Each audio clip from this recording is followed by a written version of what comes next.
이주혜 아나운서, 전국에서 가장 많은 마을이 형성된 곳이 어딘지 아시나요? 글쎄요, 농어촌 지역이 많은 전남 아닐까요? 네, 그렇습니다. 전남에는 6,700곳이 넘는 마을이 있는데요. 10년 전보다 정주 여건이 더 열악해진 것으로 나타나면서 지방 소멸 위기감이 더 커지고 있습니다. 지역사회에서는 마을과 지역을 합쳐 재정 여건을 강화해야 한다는 목소리가 커지고 있습니다. 보도에 송하영 기자입니다. 전남 순천의 한 마을입니다. 이곳에는 42가구, 주민 60여 명이 살고 있습니다.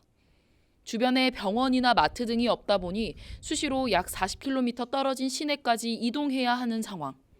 그런데 이마저도 쉽지 않습니다. 시내버스를 타기 위해서는 7km 이상 걸어가야 하고 지자체에서 지원하는 100원 택시는 월 편도 6회만 이용할 수 있기 때문입니다. 제일로 교통 문제, 어르신들한테는 교통 문제가 제일로 문제가 된 것 같습니다. 노인분들은 차가 없습니다. 그리고 남자분들은 그래도 경운기라도 있으니까 타고 나가실 수 있지만 그러시다 보니까 장애를 가거나 뭐 아파서 어딜 나가실 때에도 애로사항이 약 많습니다.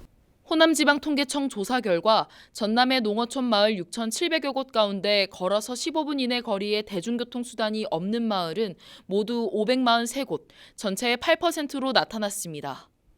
10년 전보다 약 70% 증가한 수치입니다. 의료시설도 마찬가지. 전남의 마을 10곳 중 3곳은 일반 병의원이나 약국이 거주하는 지역에 없어 차로 길게는 30분을 이동해야 하는 상황입니다. 이에 각 지자체는 농어촌 마을의 정주 여건 개선을 위해 복지 정책을 추진하고 있지만 확충은 어려운 실정입니다. 전남의 경우 타 지역에 비해 재정 자립도가 낮고 교부세 의존도가 높기 때문입니다. 이렇다 보니 지역사회에서는 광역지자체와 시군을 연계해 규모의 경제를 실현해야 한다는 목소리가 높아지고 있습니다. 지방 소멸 위기가 높은 지역일수록 행정구역을 묶어 광역생활권을 조성해야 한다는 겁니다.